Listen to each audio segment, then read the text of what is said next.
kita beberapa kali bertemu dengan Zuma ini hanya Zuma.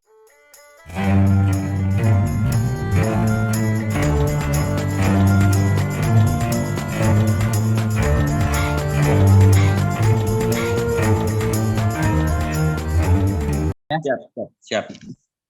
Nah, memang kita beberapa kali bertemu dengan Zuma ini hanya Zumanya memakai dari sudut pandang dari keyakinannya mensensor Alkitab orang lain, ya. Iya, Jangan silakan. ketawa. Waktu Jangan kamu tegang, bicara jangan ketawa. jangan tegang Bang, jangan Hah? santai aja. Tegang, jangan Iya, tegang. tapi Kita kamu mensensor, sering jangan tegang. mensensor Alkitab orang lain dengan kacamatamu sendiri, tidak bisa itu ya. Itu Iya, saya silakan. nasihati kamu.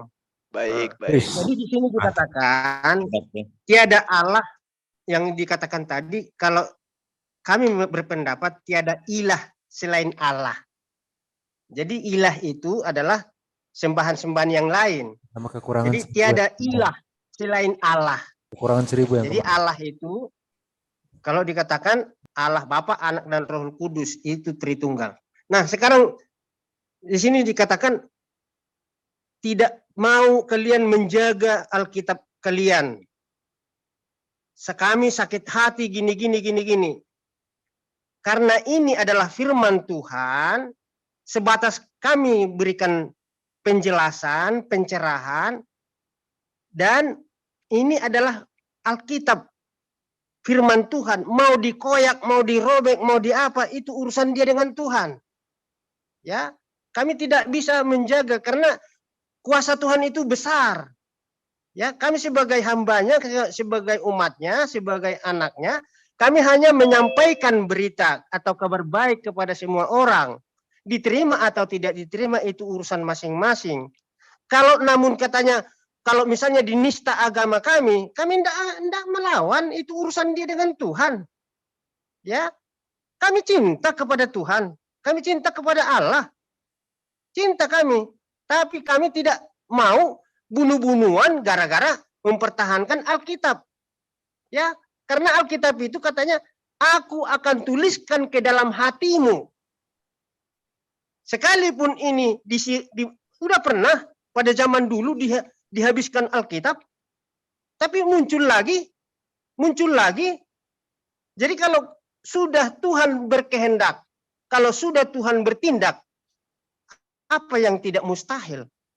Jadi oleh sebab itu, kalau misalnya mau diganti, sebenarnya kata hati kita menyakiti hati kita. Tetapi oleh karena memang sudah disahkan oleh Departemen Agama, sudah disahkan oleh negara, ya kita nggak boleh mengganggu-gugat. Kalaupun itu diganggu-gugat, itu urusan mereka masing-masing. Itu ya. Jadi saya sarankan kepada Mas Juma, jangan sampai memakai kacamatamu untuk menggugat kepercayaan orang lain. Jadi pakailah menggugat atau mengabarkan kabarmu dengan dari kitabmu sendiri, supaya jangan bentrokan di dalam konsultasi, di dalam pengajaran. Terima kasih. Iya, makasih Bang. Oke, Saya boleh. Iya, silakan Kanda. Sama Gurunda. Silakan Kanda. Bro Antoni, original tesnya atau Bible asli yang tidak berbahasa Indonesia itu Anda paham apa tidak? Kalau Anda tidak paham, apa yang disampaikan Gurunda tadi itu merujuk kepada original tesnya Bible Anda. Sehingga pandangannya tidak mengotak-atik Bible Anda, tapi meluruskan Bible Anda. Meluruskan seperti itu. Silakan Gurunda disambung. Iya, jadi makasih. Memang dia siapa? Si Juma itu siapa? Kok bisa meluruskan Alkitab orang lain? Kok bisa meluruskan iman orang lain? Jadi gini Pak. Ya urus diri sendiri, kenapa? Iya, sabar Pak, sabar. mohon Dia tidak supaya boleh meluruskan orang lain, itu hak masing-masing. Kita ini di Indonesia ini menghargai hak ajasi masing-masing. Tidak Antoni, boleh kita meluruskan Mungkin izin Alkitab saya orang bisa lain, jelaskan. kitab orang. Kami nggak pernah mengganggu Alkitab kitab kalian, nggak pernah. Oke. Antoni. Saya Nggak sudah pernah. bilang Badiam. Saya kan Oke. sudah bilang, itu kan terjemahan bahasa Indonesia. Tapi terjemahkan pasti dari Iya, bahasa Indonesia yang sudah diresmikan. Biar langsung ke Banjum aja dok yang meluruskan. Sudah diresmikan. Langsung. Kenapa lagi dia diganggu gugat jangan gitu? mengucap begitu. Saya tidak suka. Langsung Banjum. jadi gini, Bang Antoni, kita sebagai anak bangsa itu ya. Jadi gini, Bang. Agama kita itu bukan berarti karena kita Islam atau karena kita ini Kristen, maka keselamatan itu sudah ada di tangan. Karena kebenaran absolut itu ada pada diri Tuhan, bukan pada diri kita. Ya toh? Apalah gunanya kita mati-matian membela sebuah keyakinan, kalau ternyata keyakinan itu simpang siur kebenarannya, kan gitu. Ya. Jadi itu tidak bisa kita jadikan acuan. Kalau salah ya salah. Anda kan saya sudah jelaskan tadi di awal. Bagaimana kemudian ketika Anda menggunakan kitab Anda dalam original teks, itu tidak dikatakan Allahku.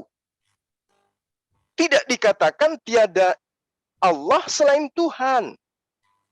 Itu bahasa Indonesia yang Anda gunakan. Ketika Anda sudah menemukan itu adalah sebuah kesalahan, dia cacat demi hukum, maka jangan Anda ngotot mengatakan itu adalah kebenaran versi kami. Lalu di mana fungsinya akal ini? Ketika sesuatu yang kita imani keliru, lalu kemudian kita menyeret diri kita terjerumus masuk ke jurang dengan kesalahan karena hanya egosentris yang kita kedepankan. Karena kita fanatik terhadap agama kita. Coba. Di dalam kitab Anda, andai saja dikatakan Allahu abaikum, Allahu Ibrahim, wa Allahu Yisak, wa Allahu Yakub, nggak masalah terjemahannya berarti. Tapi kan tidak seperti itu original teks kitab Anda. Kitab Anda itu tidak mengatakan seperti itu adanya. Sehingga ketika Anda sudah menemukan kesalahan terhadap terjemah, lalu kemudian kami luruskan, jangan Anda bertanya, apa sih kedudukan Zuma? Jangan Anda bertanya seperti itu, tapi terima kebenaran itu sesuai dengan ori teks daripada kitab Anda. Kalau dikatakan seperti yang saya terangkan kepada Anda tadi, ternyata tidak seperti itu yang seharusnya, lalu kenapa kemudian saya yang dipersalahkan? Bukankah Anda harusnya berterima kasih? Kalau Anda ingin membabi buta, sabar, tunggu. Kita luruskan dulu nih. Anda mengatakan saya mengotak-atik kitab Anda. Yang benar itu yang seperti apa? Kitab Anda yang mengotak-atik kitab saya. Tidak ada itu Allahku, nggak ada. Yang ada itu kalau Anda merujuk kepada original teksnya, Elohai. Itu yang ada. Tidak ada kata Allahi. Tidak ada. Kalau ingin Arab, ilahi baru benar. Ilahku, Tuhanku, bukan Allahku. Itu keliru. Ibraninya Elohai. Atau dalam bahasa Aramaik, Ilahi. Tidak ada Allahi. Nggak ada. Ini yang saya luruskan. Karena itu telah menyakiti kami gitu loh. Allahmu itu menyakiti kami. Tidak ada dalam kitab yang mengajarkan baik Ibrani maupun bahasa Arab yang mengatakan Allahuka. Nggak ada. Yang ada ilahuka. Tidak ada Allahuka.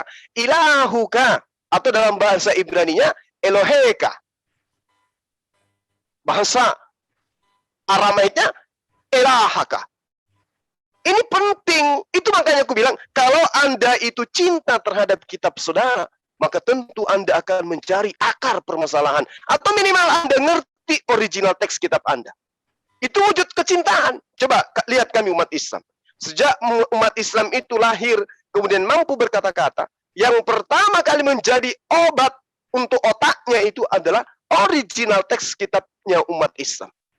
diajarilah mereka mengenal huruf, diajarilah mereka menyebut huruf, diajarilah mereka membaca huruf, diajarilah mereka menghafalkan huruf-huruf Al-Quran.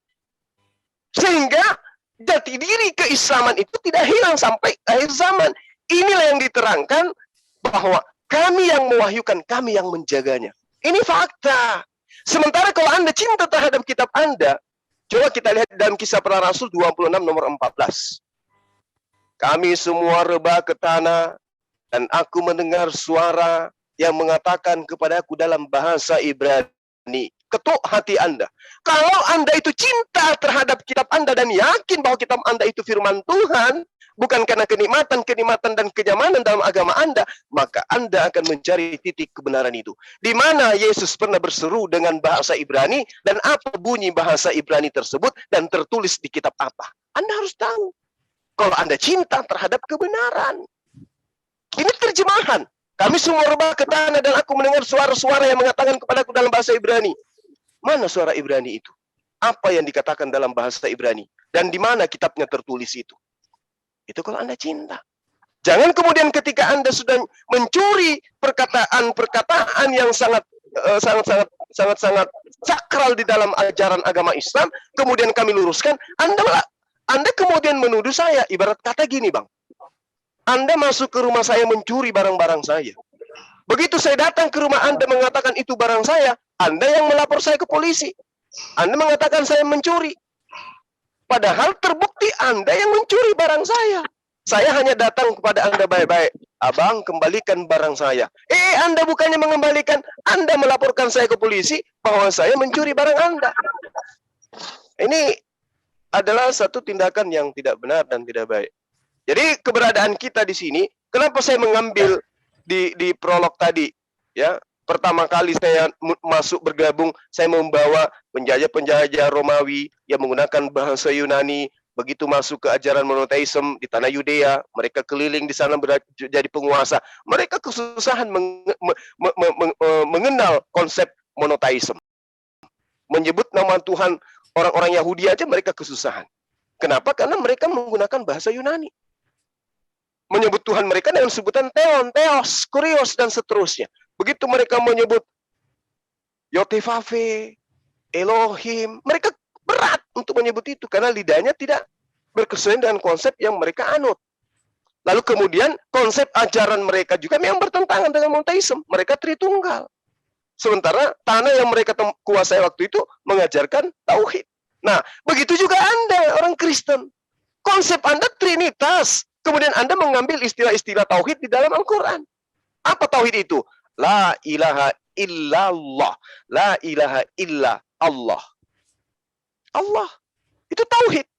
Tapi Anda ambil, maka muncullah terjemahan-terjemahan tiada Allah selain Tuhan. Itu nggak bisa Anda pungkiri itu. Karena di dalam kitab Anda ada seperti itu. Ini yang merusak tatanan perasaan kami umat Islam. Karena itu sangat mengganggu iman kami. Itu sangat menista. Itu sangat menistakan. Tiada Allah selain Tuhan. Seakan-akan Allah ini kedudukannya adalah dibilang gelar juga tidak. Ya. Dibilang penyebutan kepada pencipta langit dan bumi juga tidak. Karena ternyata ya dikatakan juga kepada di dalam terjemahan Anda bahwa setan pun bisa disebut dengan Allah. Disebut dengan ilah dan seterusnya. Padahal itu kan mengganggu. Itu nggak sesuai dengan kaidah.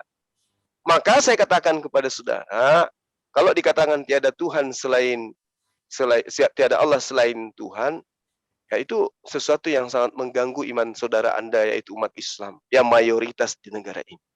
Adalah lebih baik ya kalau Anda kemudian meminta kepada lembaga kitab Anda untuk merevisi kembali, menghilangkan kata Allah di dalam Bible. Supaya apa? Supaya tidak menyakiti saudara sendiri. Katanya ajaran kasih. Selayaknya ajaran kasih itu membuat konsep agama, membuat tempat ibadah, membuat tatanan agama, membuat prosesi ibadah, dan seterusnya yang tidak menyakiti saudara-saudaranya di luar agamanya. Itu ajaran kasih. Makanya saya sering berdebat kepada teman-teman Kristen. Kalian mengaku ajaran kasih. Kami tidak. Tapi coba tunjukkan satu kasih di dalam Kristen yang tidak ada di ajaran agama Islam. Kasih yang seperti apa yang Anda punya, yang kami tidak punya. Kasih yang seperti apa Kristen punya yang tidak dimiliki oleh agama lain? Kelihatannya kami yang bukan ajaran kasih, tidak memproklamirkan ajaran kasih, lebih menggaungkan dan mempraktikkan ajaran kasih itu dibandingkan saudara. Ini buktinya. Coba Anda lihat terjemahan Al-Quran. Dari terjemahan versi tahun berapapun itu, terbitan tahun berapapun. Tidak ada di dalamnya kata Bapa dalam menyebutkan Tuhan. Tidak ada di dalamnya kata Yahweh dalam menyebutkan nama Tuhan. Tidak ada di dalamnya kata apostolos atau kata apapun yang prinsip di dalam iman Anda yang ada di dalam terjemahan, apalagi di dalam original teks kitab kami. Artinya kami lebih mencerminkan ajaran kasih daripada kalian. Masa iya posisi Tuhan yang paling tinggi di dalam Al-Quran, agama saudara kalian yang bukan musuh kalian, saudara kalian. Di mana kalian mengaku dari Ishak, kami dari Ismail. Berarti kita saudara. Saudara sepupu kita ini. Tapi kenapa kemudian Anda menggunakan kata yang tidak sepadan, yang tidak pantas, kemudian Anda dudukkan di kitab Anda. Dari kitab kami. Sementara Anda mengatakan kami ajaran kasih.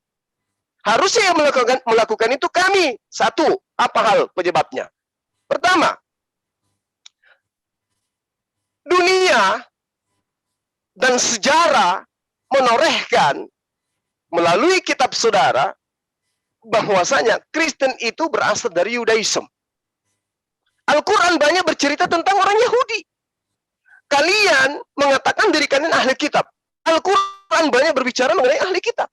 Artinya gini, kalian itu adalah orang-orang yang berasal dari ajaran para nabi. Kalau kita berbicara secara singkat, ya, kita lihat dari luarnya saja. Kristen berasal dari ajaran orang-orang benar, yaitu orang-orang Yahudi, para ahli kitab, orang-orang yang datang kepadanya beruntun nabi-nabi, orang-orang yang datang padanya beruntun kitab suci. Harusnya ketika umat Islam itu adalah agama jiplakan, agama yang dibuat-buat oleh manusia, maka kitab kami lebih banyak bercerita tentang Tuhan itu dalam konsep Trinitas. Lebih banyak bercerita Tuhan kami itu terkait dengan bahasa Yunani. Karena kami ingin meniru-niru ajaran yang konon ceritanya dari para nabi, dari para kitab suci. Tapi faktanya tidak. Kami datang belakangan katanya, tapi faktanya justru kami yang ditiru. Justru kata-kata yang ada dalam kitab suci kami yang diambil.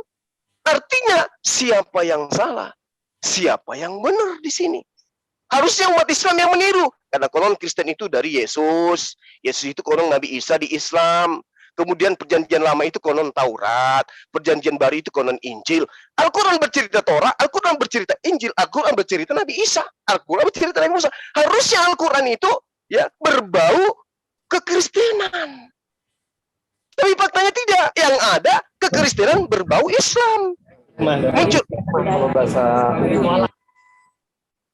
Muncul lagi kata sholat, muncul lagi kata puasa, muncul lagi terakhir saya debat kata syafaat.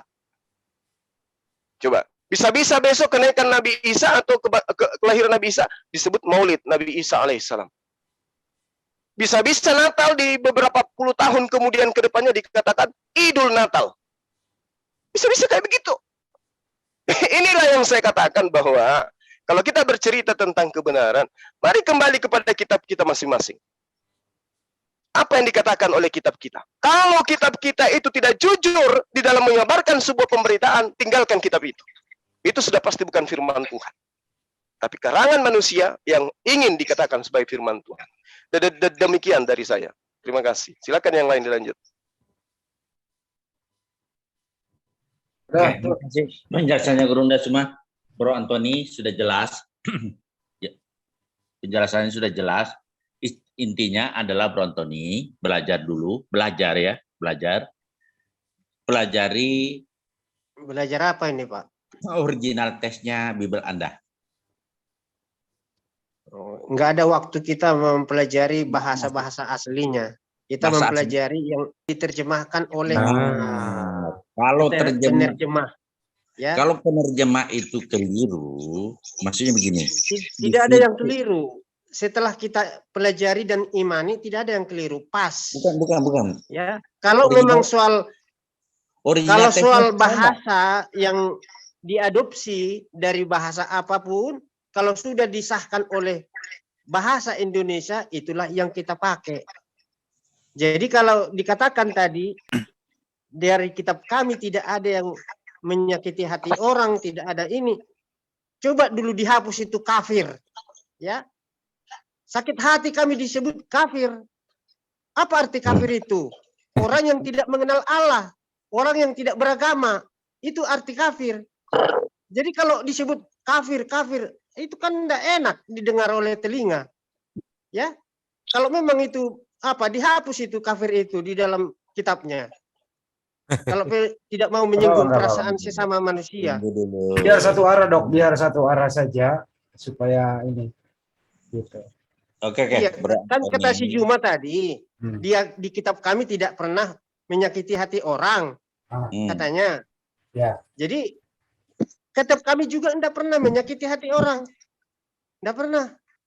Tidak pernah menyinggung hati orang. Makanya dikatakan di dalam kitab kami, kasihilah sesamamu manusia sama seperti dirimu. Kasihilah Tuhan Allahmu dengan segenap hatimu, dengan segenap jiwamu, dan dengan segenap akal budimu. Jadi tidak ada kami konsepnya untuk menyakiti hati orang, siapapun itu. Injililah segala makhluk, betul juga itu. Jadi kecoa, ngamuk. Tidak tujuan apa-apa, membantu secara kemanusiaan. Biar gitu. Begini ya, Bang Juma harus diluruskan. Ternyata saudara kita Kristen selama ini tersinggung kalau ada kata kafir di Al-Quran. Ya, harus diluruskan ini. Silakan Bang Juma. Oke. Nah, jadi gini, Saudara Antoni, semakin Anda banyak cerita, apalagi memprotes Al-Quran, Anda akan semakin dipermalukan di sini. Kenapa Anda tersakiti kemudian ketika Al-Quran mengatakan Anda itu kafir? Apa sebabnya rupanya Anda mengatakan Anda itu tersakiti? Disebabkan karena lagi-lagi lembaga kitab Anda yang menyalahartikan kata kafir yang tidak seharusnya digunakan, mereka gunakan. Itu yang perlu Anda pahami. Ya. Kenapa Anda merasa sakit ketika kemudian Anda dikatakan kafir? Karena yang seharusnya kata yang tidak cocok untuk kemudian disebut di dalam kitab Anda itu digunakan di dalam kitab Anda setelah diterjemahkan. Makanya kembali kepada original teks. Coba misalnya kita lihat di dalam Matius 5. Matius 5 nomor 20. Nomor 22. Bang Handi bisa ditampilkan, Bang Handi? Apa itu? Oke, saya bantu. Matius 5 nomor 22 coba, Bang.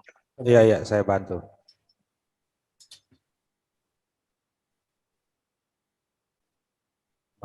Supaya teman kita ini bisa memahami bahwa kekeliruan yang dipraktekkan kemudian itu adalah iya. Salah. Matius 5, sorry ya. Matius 5 ya. Sorry. Ya, Bang. Matius 5 ya. Matius 5 nomor ini. 22. Nomor 22, betul. Sorry. Ini ya. Iya. Ada nggak kata kafir di situ, Bang? Ada. Nah. Cuma Anda lihat itu. Matius 5 nomor 22 ada kata kafir. Sekarang mari coba kita uji. Apa kata kafir di dalam kitab Anda? Kok bisa-bisanya ada kata kafir terselip di dalam kitab Anda? Dari mana kemudian orang-orang ini mengambil kata kata kafir ini? Ini yang perlu Anda pahami. Siapa yang membodohi, siapa yang menghujat, siapa yang merampok, siapa yang mencuri. Raka itu artinya apa? Original teks kitab Anda di situ mengatakan raka. Raka itu kalau Anda jujur ingin belajar, raka itu artinya goblok, tolol, bahlul. Jadi kalau Anda sudah sadar bahwa ternyata kafir itu bodoh, goblok, dan bahlul, pasti Anda tersakiti. Karena Anda sudah didoktrin dan didogma oleh lembaga kitab Anda dengan pernyataan yang sangat-sangat membodohi diri Anda. Tetapi aku berkata kepadamu, setiap orang yang marah terhadap saudaranya harus dihukum. Siapa yang berkata kepada saudaranya kafir, harus dihadapkan ke mahkamah agama. Ini yang saya katakan, Anda akan dipermalukan. Karena seharusnya bukan kafir di situ. Tolol, bodoh, goblok. Raka. Harusnya terjemahan yang benar di situ. Siapa yang berkata kepada saudaranya goblok, tolol bin bahlul, harus dihadapkan ke mahkamah agama. Kenapa kitab Anda menggunakan kata kafir, tuyul? Kenapa harus merampok? Kamu yang tuyul. Itu tuyul itu tukang tahayul, Bang. Kenapa harus mengambil kata kafir dari Al-Quran? Kenapa? Kenapa? Haro. Sementara original teks kitab Anda itu kata raka. Raka itu artinya bodoh. Goblok. Itu artinya, Bang. Nah, sementara kafir artinya adalah tertutup. Terhina nggak kalau Anda dikatakan, hai tertutup? Terhina nggak Anda? Mana terhina ketika Anda dikatakan, hai bodoh, dengan hai tertutup? Lebih terhina Anda dikatakan bodoh, kan? Sementara kafir itu, kafara, orang yang menutup diri. Orang yang menutup diri itu ya mungkin saja orang yang masuk ke dalam kamar, tidak mau buka supaya dilihat orang, atau orang yang menutup hatinya dari kebenaran Al-Quran. Itu adalah orang kafir. Sebenarnya kalau Anda ingin jujur, kata kafir itu adalah kata sandang yang terhormat bagi orang-orang di luar Islam. Dibandingkan orang-orang Islam di luar orang-orang di luar agama Kristen yang disebut domba sesat. Sudah domba, binatang, sesat lagi yang ditujukan kepada kami. Lebih hina mana? Tapi kami tidak pernah merasa. Karena kami tidak merasa binatang, dan kami tidak merasa sesat. Mau sampai robek mulut kalian mengatakan kami domba-domba tersesat, kami tidak merasa. Karena kami bukan binatang, dan kami juga tidak tersesat. Nah, kenapa Anda tersakiti ketika Al-Quran mengatakan, laqad kafara alladziina qalu? Kenapa Anda tersakiti? Kafirlah orang yang mengatakan Tuhan itu adalah salah satu dari tiga. Kenapa Anda tersakiti? Karena Anda sudah didoktrin dan didogma oleh kitab Anda bahwa kafir itu adalah perkataan yang buruk. Karena yang harusnya raka, kata goblok, tolol, bahlul, itu diganti menjadi kafir yang seharusnya bodoh aja di situ. Jadi tidak boleh mengatakan kepada saudaranya dengan kata bodoh, bukan kata kafir. Tapi ya gitulah. Ya, jadi memang susah. Karena saya tadi, Dr. Husaimah itu sudah benar-benar sangat-sangat meluruskan, andaikan Anda menggunakan filter akal untuk mendudukkan kebenaran itu. Kami tidak mengganggu akidah Anda. Anda lah yang mengganggu akidah kami. Lagi-lagi kata kafir, Anda ambil. Galatia 2 nomor 14 juga ada kata kafir di sana. Padahal di situ tidak ada kata kafir. Yang ada adalah kata raka. Raka itu adalah bodoh, tolol. Ya, kalau dalam bahasa Arab, bahlul. Bukan kafir. Kafir itu beda. Kafir itu orang yang menutup diri dari Al-Quran. Itu loh, Bang. Jadi, mulai sekarang sadarilah itu bahwa Islam tidak pernah sedikit pun kemudian punya niatan untuk menyakiti kalian. Kalianlah yang menggunakan istilah-istilah dari Al-Quran, kemudian Anda ambil di kitab Anda untuk menjelek-jelekkan orang yang jelek menurut pandangan kitab Anda. Orang yang tolol, bodoh, goblok dikatakan kafir. Jadi sangat disayangkan orang-orang yang bodoh, yang tidak belajar, tapi mereka beriman, tapi dikatakan kafir. Sementara kata kafir itu, mau dia bodoh, mau dia pintar, mau dia cerdas, mau dia jenius, kalau dia menutup diri dari kebenaran Al-Quran, itu namanya kafir. Orang yang menutup diri dari kebenaran Al-Quran. Kafir sama dengan orang yang menutup diri dari kebenaran Al-Quran. Tapi kalau di Kristen, kafir sama dengan bodoh, goblok, tolol.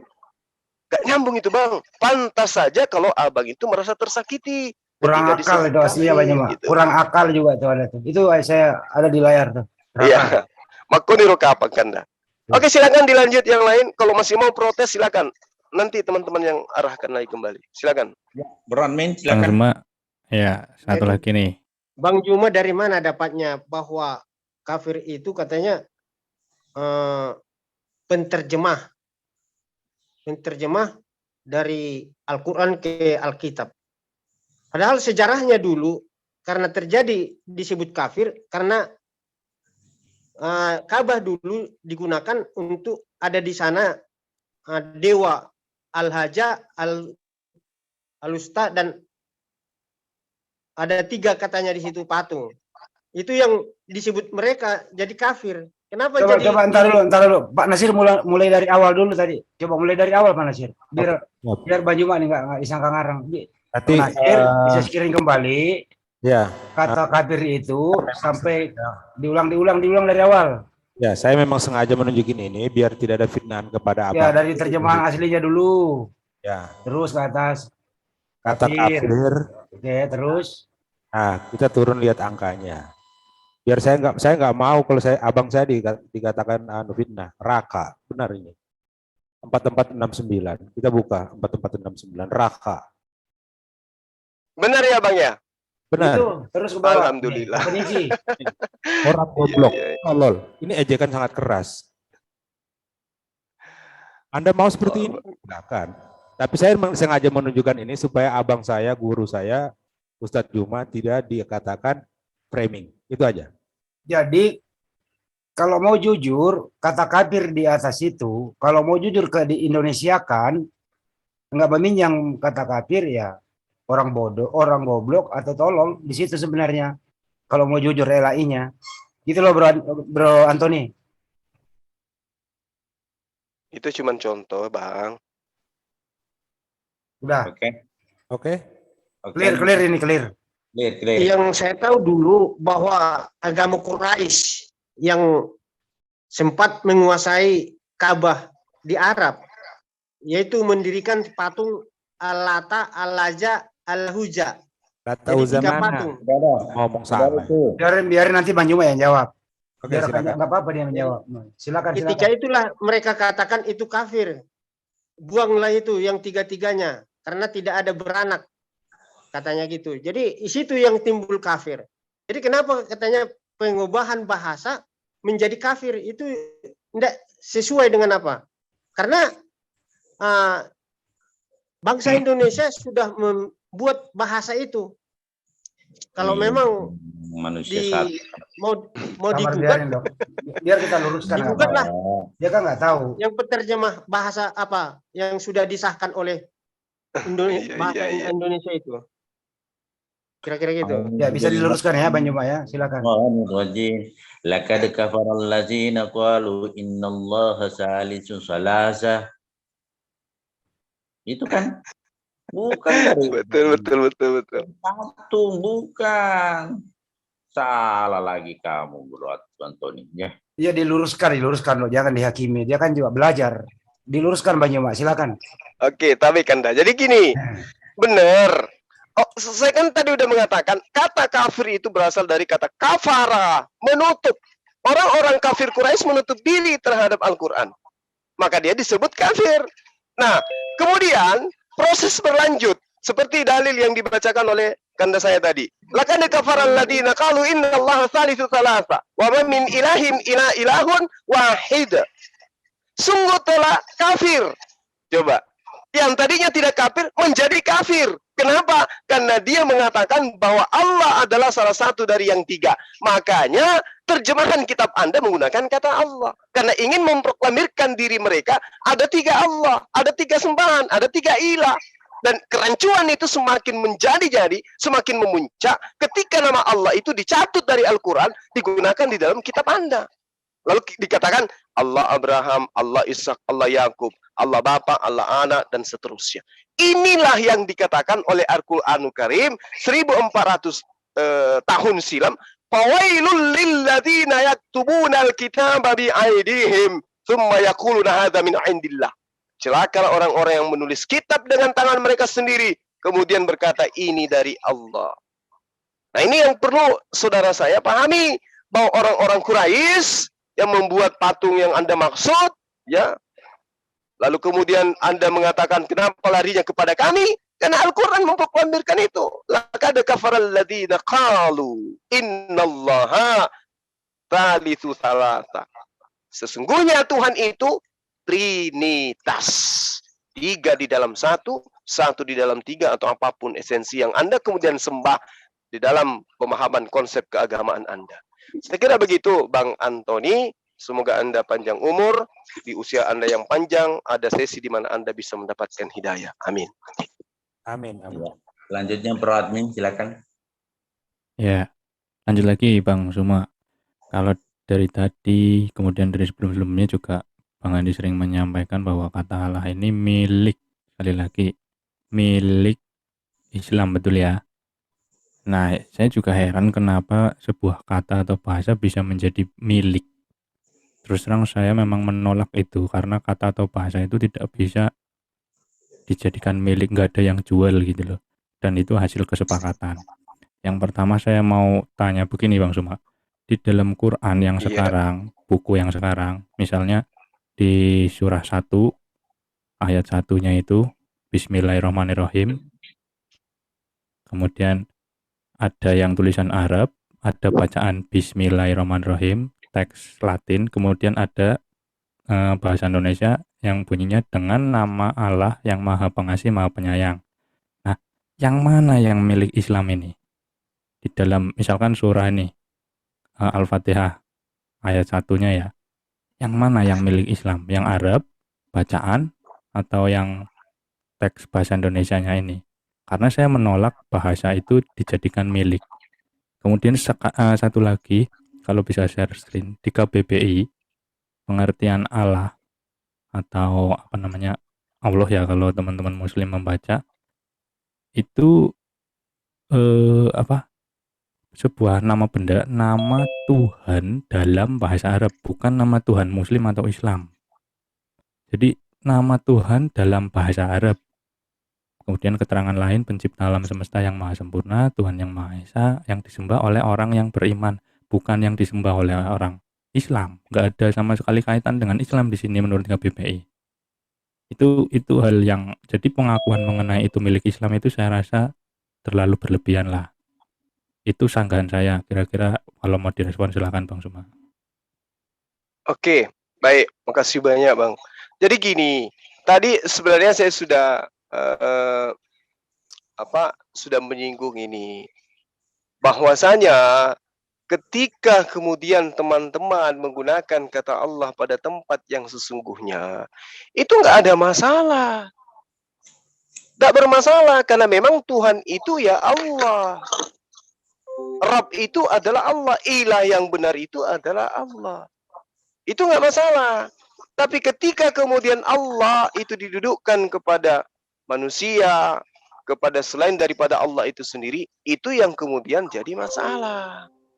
Nah, lalu kemudian ketika teman-teman Kristen, misalnya seperti yang ada di dalam Al-Quran tadi ya, kalau yang kami pahami kan di dalam konsep ajaran agama Islam, bahwa seluruh nabi itu dinyatakan oleh Allah, diajarkan kepada mereka bahwa tidak ada Tuhan selain Allah itu sendiri. Wa ma arsalna min qablika mir rasulin illa nuhi ilaihi annahu la ilaha illa ana.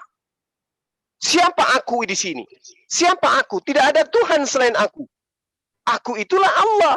Makanya dikatakan segala puji bagi Allah, Tuhan semesta alam. Bismillahirrahmanirrahim. Dengan nama Allah yang Maha Pengasih lagi Maha Penyayang.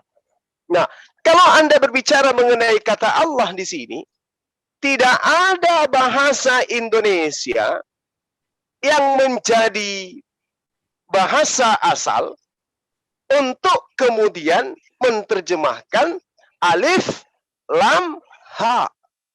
Tidak ada itu, Pak. Jadi kata Allah dalam bahasa Indonesia, A, L, L, A, H, itu rujukan dari alif, lam, ha. Allah. Dengan tanda tasdid, maka dia dibaca tebal. Allah. Justru yang saya pertanyakan adalah kenapa Kristen membacanya Allah? Allah yang Anda maksudkan dalam penyebutan itu dari huruf apa sebenarnya? Kalau Anda mengatakan dari huruf A, L, A, berarti Allah itu bukan merujuk kepada Tuhan. Seperti misalnya orang ini tampil ala artis, berarti orang ini seakan-akan artis.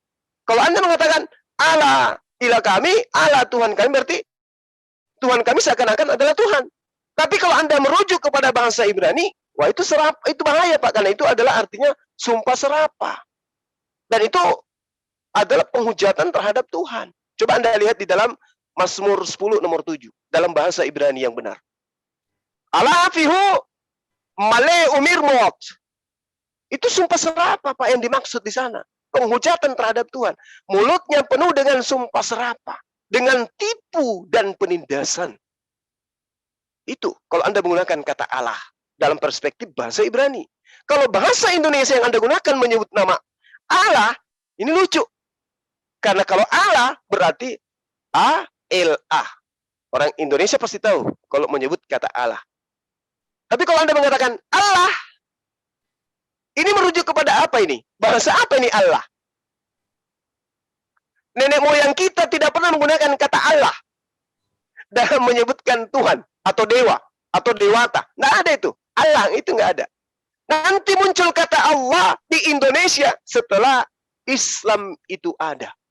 Berarti yang membawa kata A-L-L-A-H masuk ke Indonesia adalah agama Islam. Jadi dia mau Anda katakan bahasa Arab, alif, lam, lam, ha, atau alif, atau a, lam, lam, a, ha, itu tetap merujuk kepada Tuhannya umat Islam. Nah, bahasa Indonesia, Pak, memang kita harus akui miskin kosakata, sehingga kata Allah juga diidentikan dengan kata Tuhan. Gitu loh, Pak. Kata Allah ya tidak mungkin di dalam terjemahan KKBI sama dengan Tuhannya umat Islam. Tidak mungkin. Sehingga kata Allah itu menjadi kata yang digunakan oleh seluruh umat, seluruh rakyat Indonesia. Akan tetapi, di mana wajah ini ditaruh? Setelah kita tahu ternyata Allah itu adalah Tuhannya umat Islam, sementara kita bukan umat Islam. Ada Tuhan kita sendiri. Ada Yotevave, kalau kita mau ke Yahudi-Yahudian, ada Kurios, ada Theon, ya, atau kalau mau Inggris ada God, atau apapun itu. Yang penting jangan mau menyembah kepada Tuhannya umat Islam, karena Tuhannya umat Islam itu menurut perspektif ajaran Kristen, Tuhannya ada nanti di abad ke-6. Tapi kenapa ditiru? Untuk supaya tidak dianggap ditiru, disebutlah Allah menjadi Allah. Tapi kalau dia jadi Allah, dia menjadi sumpah serapah. Kalau dia menjadi Allah Indonesia, maka itu semisal perumpamaan. Nah, ini akan menjadi kacau jadinya.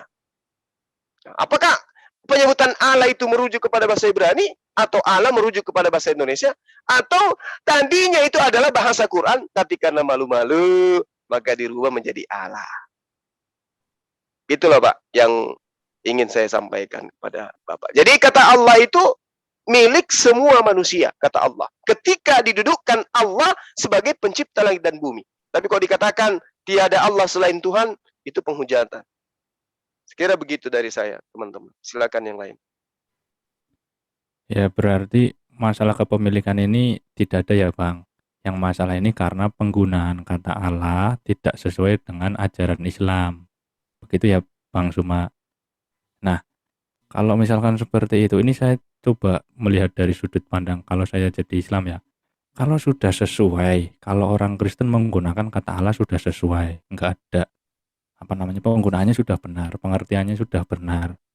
Lah berarti nggak ada istilah misalkan ajaran Islam meluruskan ajaran sebelumnya dong, bahkan mungkin nggak ada ajaran Islam untuk meluruskan. Kalau sudah benar loh ya.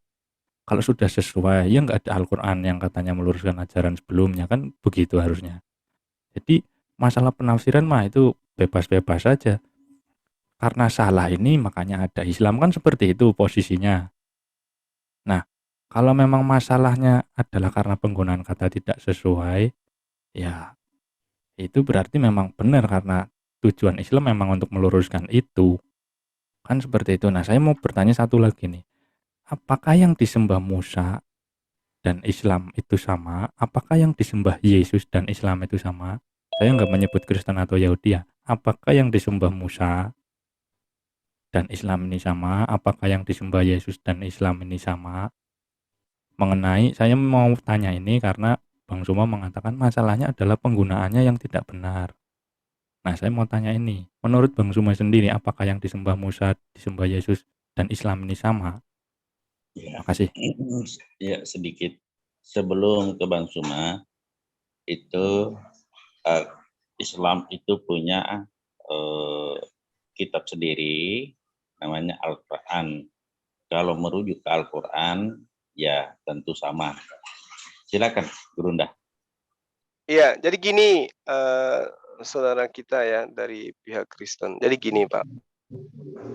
Sebelum Kalau- Bang Zuma, saya pamit dulu ya. Bang Andi. Saya Ya, pamit sebentar dulu. lagi Bang. Di sini aja dulu ngopi-ngopi Udah, kita. Udah santai. marah, udah marah istri. Nanti deh kapan-kapan STI, kita ada Pak. waktu ya. Iya, ya. Sorry ya Bro Antoni ya. Yo. Makasih ya. Selamat Ya. malam bagi kita semua. Iya, di sini ada masih ada Bro Admin, ada juga nih Ibnu Kalam nih dari Makassar nih Bang Juma nih. Oke, mereka lah yang melanjutkannya. Sepertinya juga beliau ingin ini kali. Ya oke, lanjut yang lain silakan. Iya. Jadi gini, Ya.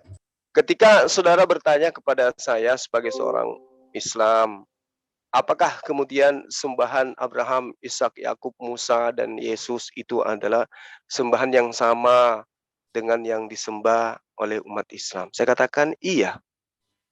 Karena pencipta langit dan bumi itu cuma satu, Pak. Tidak ada duanya. Nah, apa rujukannya kemudian? Secara logika aja dulu. Tuhan itu cuma satu.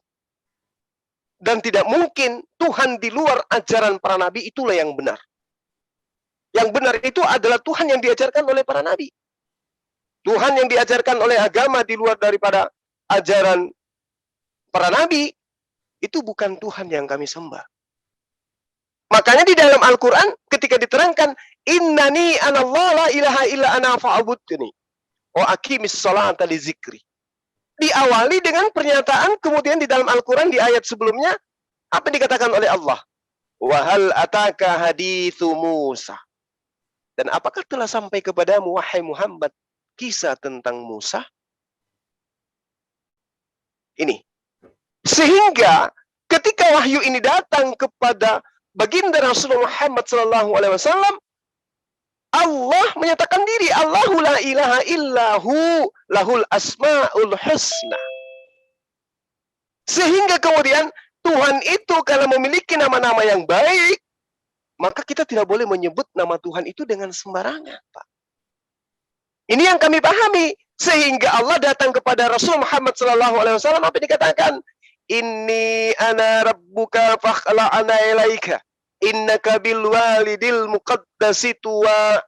Sungguh aku adalah Tuhanmu, maka lepaskan kedua terompahmu, karena sesungguhnya engkau berada di lembah yang suci. Wa anakhtartuka fastami' lima yuha. Dan aku telah memilih engkau, maka dengarkanlah apa yang akan diwahyukan kepadamu. Innani anallah. Sesungguhnya, sungguh-sungguh aku ini adalah Allah. La ilaha. Tidak ada sembahan, tidak ada Tuhan illa kecuali anak aku. Pak Abudani, maka sembahlah aku. Itu perintah, Pak. Sehingga ketika Bapak mengatakan, apakah yang disembah umat Islam itu sama dengan Tuhannya Nabi Musa? Saya katakan, ya, umat Islam tidak pernah mendudukkan Tuhan itu dua. Tuhan itu cuma satu. Dan datangnya hanya kepada para nabi. Makanya kami umat Islam wajib hukumnya beriman kepada para nabi. Makanya tadi saya katakan kepada Bapak bahwa Allah Subhanahu wa taala berfirman kepada baginda Rasul Muhammad sallallahu alaihi wasallam, bismillahirrahmanirrahim, wa ma arsalna min qablika mir rasulin illa nuhi ilaihi annahu la ilaha illa ana fa'budun. Dan kami tidak mengutus seorang rasul pun sebelum engkau Muhammad, melainkan kami ajarkan kepada mereka melalui perantaraan wahyu bahwa tidak ada Tuhan yang berhak disembah illa ana, kecuali aku. Maka karena itu ya Muhammad, fa'budun, sembahlah aku juga, sama seperti nabi-nabi telah menyembah aku. Nah ini jelas, Pak. Makanya ketika kami ditanyai, wahai umat Islam, seperti apa wujudnya Tuhanmu? Kami tidak mampu menunjukkan itu. Karena Nabi Musa pun tidak menunjukkan wujud Tuhannya. Abraham tidak menunjukkan wujud Tuhan. Oh, Tuhan kita itu adalah berupa api. Oh, Tuhan kita itu berupa pohon. Itu adalah penampakan daripada apa yang ingin Tuhan berikan kepada para nabi-nabi terdahulu. Nah, kalau diselah pernyataan saya, oh tidak, Tuhan kami pernah datang dalam bentuk awan. Tuhan kami pernah datang dalam rupa api. Tuhan kami pernah datang dalam bentuk pohon dan seterusnya. Saya katakan, itu bukan wujud Tuhan. Itu pernyataan Tuhan melalui makhluknya. laksana saya menyatakan diri keberadaan saya melalui HP yang Anda punya. Anda bisa melihat bahwa saya itu ada. Aku menyatakan diri kepada teman-teman melalui suara saya, melalui HP yang Anda punya semuanya. Tapi bukan berarti HP itu adalah saya. Demikianlah Allah menyatakan diri kepada para nabi. Nggak ada. Sehingga endingnya, jangan lihat Al-Quran. Lihat pernyataan Yesus. Tidak ada orang yang pernah melihat Tuhan. Wajahnya maupun suaranya. Itu tidak ada, Pak. Tapi kemudian Yesus datang untuk menyatakan siapa Tuhan itu. Tuhan itu adalah Dia yang bertahta di atas, kata Yesus.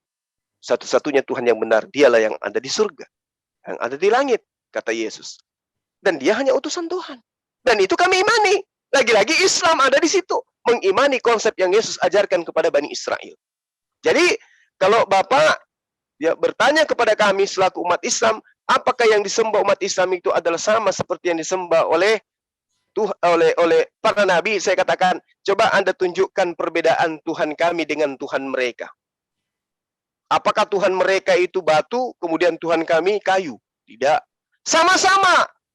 Tidak ada manusia yang dapat melihat Tuhan dapat hidup. Karena tidak ada manusia yang dapat melihat Tuhan, maka tidak ada manusia yang bisa kemudian membentuk Tuhan dalam bentuk pernyataan-pernyataan. Oh, Tuhan itu dalam rupa ini dan ini. Nah, lalu pertanyaannya, tapi di kitab kami ada dikatakan Tuhan itu adalah roh. Tunggu dulu, masuk ke original teksnya. Jangan ke terjemahannya. Karena kenapa? Orang-orang Yahudi, orang-orang Romawi dan Yunani, mereka adalah penyembah-penyembah roh-roh.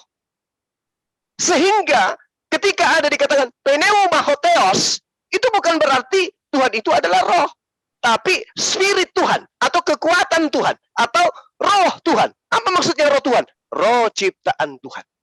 Tidak ada itu Tuhan itu adalah roh, nggak ada. Masuk ke original teks yang dikatakan pneumahotheos. Pneuma artinya spirit, kekuatan. Kekuatan Tuhan. Kalau dia mau lari ke roh, artinya roh Tuhan. Artinya roh ciptaan Tuhan. Kekuatan ciptaan Tuhan. Tidak ada itu. Roh Hakodes, roh suci. Ya. Roh Elohim, angin Tuhan. Spirit Tuhan, kekuatan Tuhan. Bukan kekuatan itu adalah Tuhan. Bukan. Atau Tuhan itu adalah kemudian angin. Bukan. Ini yang perlu dipahami dengan baik. Sehingga ketika saudara bertanya, apakah Tuhannya umat Islam itu sama dengan Tuhannya orang Kristen, orang nabi-nabi? Saya katakan, ya. Tuhan itu satu yang diperkenalkan kepada kami, bahwa Tuhan Allah yang kemudian berfirman kepada Abraham, Ishak, Yakub, Daud, Salomo, Yesus. Itulah Tuhan yang kami imani. Dialah Tuhan yang kemudian datang mengutus nabinya, yang kemudian dikatakan bahwa Rasulullah Muhammad SAW itu bukan bapak dari di antara kalian, melainkan Rasulullah wa khataman nabiyyin.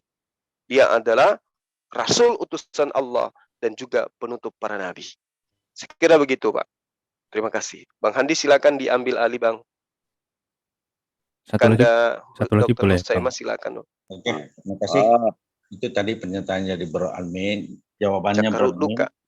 Jadi intinya adalah konsep Al-Quran mengatakan seperti itu. Sedikit pasti Pak Dokter akan bertanya. Enggak, saya enggak bertanya. Saya mau menyatakan ini. Saya tahu pertanyaannya. Enggak, saya enggak bertanya. Pak Zuma bilang bahwa yang disembah Musa dan Yesus itu sama. Nah, kalau sama dengan Allah yang disembah Muslim, berarti enggak ada masalah ketika kita atau misalkan Yahudi atau Kristen menggunakan kata Allah. Karena dari sudut pandang Muslim sama. Di dalam kita percaya, kitab yang kita percaya itu misalkan kalau Kristen bilang perjanjian lama, perjanjian baru. Dibilang perjanjian lama itu dari Musa, perjanjian baru itu cerita tentang Yesus. Kalau misalkan menurut Bang Zuma sama, berarti orang Kristen menggunakan kata Allah pun tidak ada masalah. Karena kan sama. Kata Allah ini berarti bebas dipakai karena dianggap sama. Kalau Muslim menganggap beda, baru masalah. Tetapi Muslim bilang sama, ya berarti nggak ada masalah.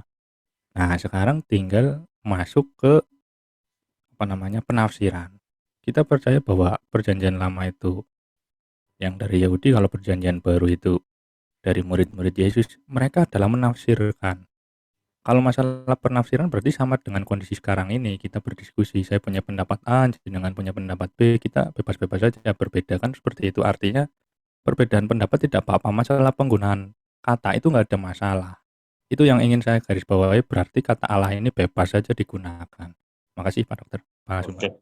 Sebelum ke Ustaz Tata untuk memberikan penjelasan lebih jauh, artinya gini, yang dimaksud Gurunda tadi sama dan sama dalam penempatan posisi sesembahan, nama sesembahan, artinya sama dalam konteks zat, sama dalam konteks sifat, sama dalam konteks asma, sama dalam konteks af'al, perbuatan. Tapi pada saat berbeda dalam memaknai sesuatu, saudaraku, hati itu bisa berbeda. Hati-hati beda-beda, hati bisa berbeda. Jadi pemaknaan bisa berbeda. Jadi pemaknaan itulah sesungguhnya yang menjadi masalah. Tadi Gurunda mengatakan di Arab sana menggunakan juga kata Allah, tapi menempatkan kata Allah itu pada tempat yang semestinya. Nah, pada kondisi tidak ada Allah kecuali Tuhan, di situ errornya. Silakan Gurunda Tata. Bang Kandas, sebelum saya silakan. saya tanggapi sedikit. Ini penting untuk saya luruskan. Jadi begini Pak, saya katakan tadi, ketika kata Allah itu didudukkan pada tempat yang sesungguhnya, siapapun boleh gunakan. Karena memang dialah Tuhan pencipta satu-satunya. Tapi di dalam kitab Anda, itu melakukan tindakan yang sangat error dan menyakitkan. Contoh, kita lihat dalam Kejadian 6 nomor 2. Maka anak-anak Allah melihat. Apa ini maksudnya ini? Anak-anak Allah katanya. Atau kita lihat di dalam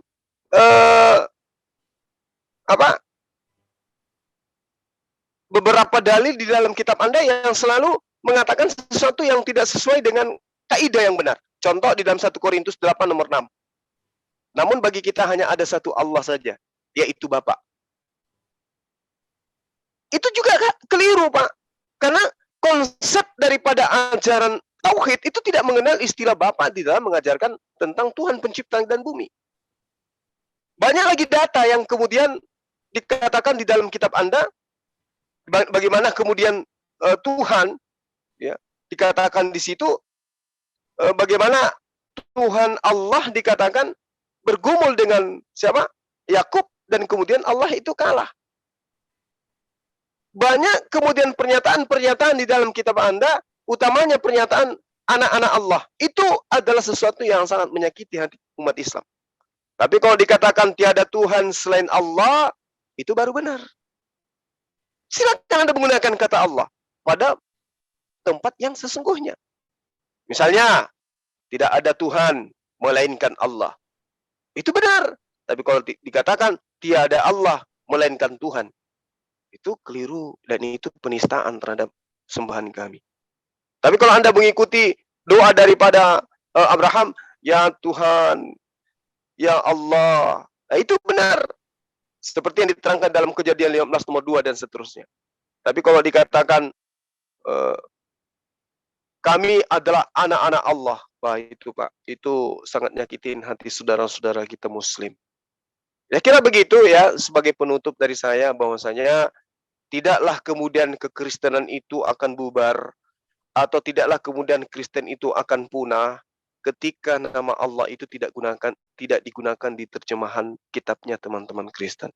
Malah dengan menghilangkan nama Allah di dalam terjemahan kitab iman Kristen, lalu kemudian menggunakan kata Theos atau menggunakan kata Yahweh, itu menjadikan harkat dan martabat terhadap keyakinan teman Kristen itu akan percaya diri bahwa kami orang Kristen menyembah kepada Yahweh, menyembah kepada Theos yang di mana original teks kami itu menyebut nama Tuhan dengan konsep itu. Tidaklah rendah agar ajaran Kristen ketika menghilangkan kata Allah. Tetapi ajaran Kristen akan nampak menjadi baik ketika kemudian istilah-istilah Islami itu dihilangkan di dalam terjemahan kitab teman Kristen. Sekira itu penutup dari saya. Ya, silakan Dinda Tahta untuk dilanjutkan. Saya nyimak karena saya ini Terima ngantuk. kasih. Tidak ada yang buatkan kopi karena semua orang di rumah sudah pada tidur semua. Gak mungkin saya turun ke bawah untuk bikin kopi ya. Silakan Kanda dan Oke. Dinda Tahta dilanjut. Berikan Ya. edukasi terbaik kepada teman-teman kita Kristen yang ada di Oke, sini. Gurunda. Salam Jemaah. tauhid. Assalamualaikum warahmatullahi wabarakatuh. Waalaikumsalam. Oke, saya akan menambah apa yang dikatakan Gurunda kami. Pertama dalam segi sejarah, terus dalil-dalil. Pertama, sejarah nama Allah itu dikenalkan oleh Nabi Ibrahim.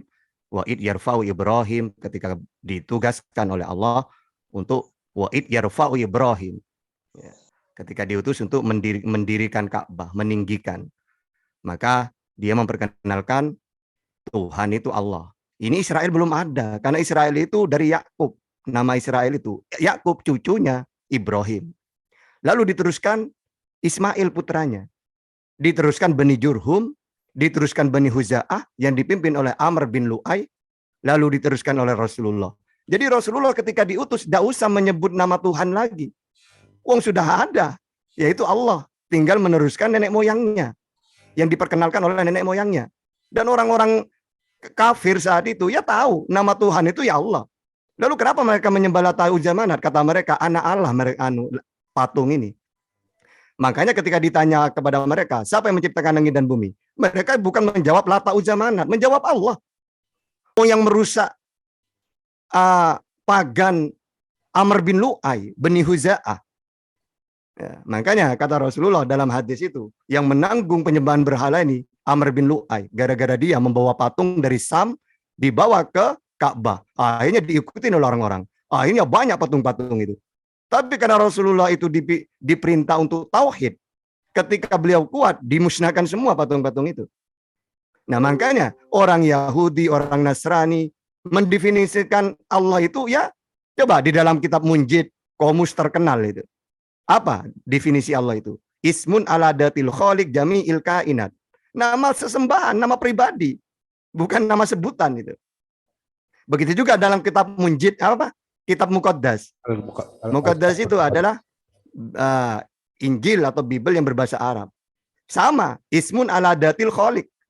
Jadi orang Quraisy kafir, orang Yahudi, orang Nasrani tidak pernah mempermasalahkan Allah itu karena mereka tahu itulah nama pencipta langit dan bumi. Gak ada di zamannya Nabi Muhammad mengatakan, ingat ya Muhammad, Tuhan kita beda ya, saya Yahweh, kalau kamu Allah. Gak ada. Gak ada perdebatan kayak gitu itu. Karena mereka tahu ajaran samawi. Kalau Nabi Muhammad dari Ibrahim, nama Allah itu. Nah kalau di Israel, karena mereka itu Allah tidak pernah memperkenalkan namanya.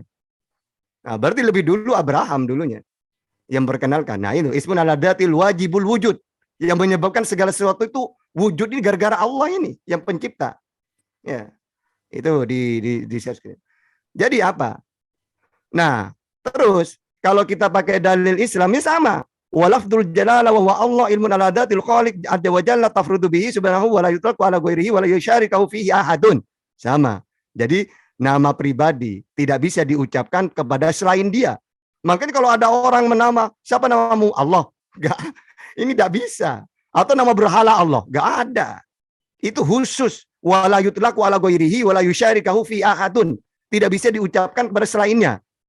Nama pribadi. Kalau ada orang nama Gabriel Jesus misalnya. Kok nama-nama Yesus gitu. Tidak masalah, Yesus bukan Tuhan. Terus, qala Abu Ja'far wa amma ta'wilu qaulullah Allah fa innahu ala makna ma ruwiya lana min Abdullah bin Abbas huwallahu ya'lihu huwallazi ya'lihu kulla syai'in wa ya'buduhu kulla khalqin. Jadi, nama Allah itu adalah nama pribadi bukan sebutan yang layak, yang patut untuk disembah segala sesuatu. Segala sesuatu itu menyembah kepadanya. Yang terakhir Allah itu ilmun ala Rabbi tabaraka wa ta'ala al-ma'bud bihaqqin duna siwa wa wa akhassu asma'ullah ta'ala wa la yusamma bihi ghairuhu subhana. Sama. Jadi nama pribadi khusus. Tidak ada nama-nama yang memakai nama itu. Itu nama yang terbaik. Kalau namanya Allah itu nama sebutan banyak. Ya, mulai 99 itu nama yang terbaik.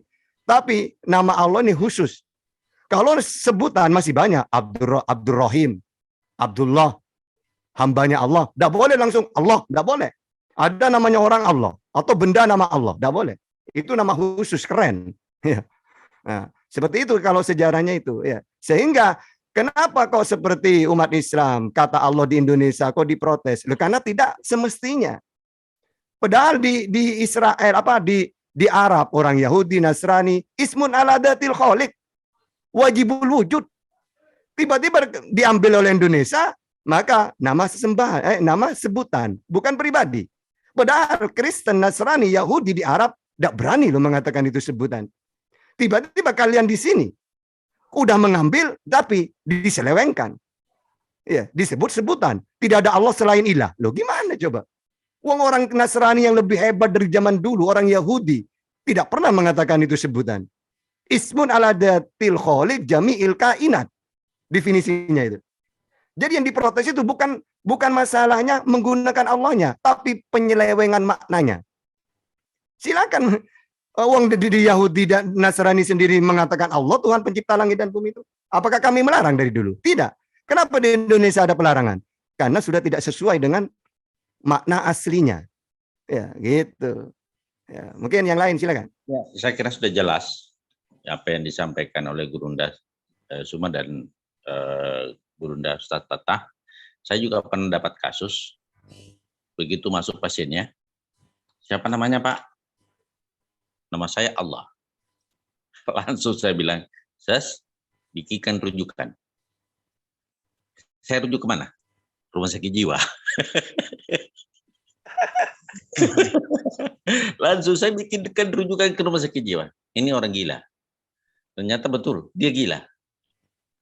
Jadi langsung ambil ambulans. Ini fakta. Saya tidak ngarang. Saya tidak ngarang ini.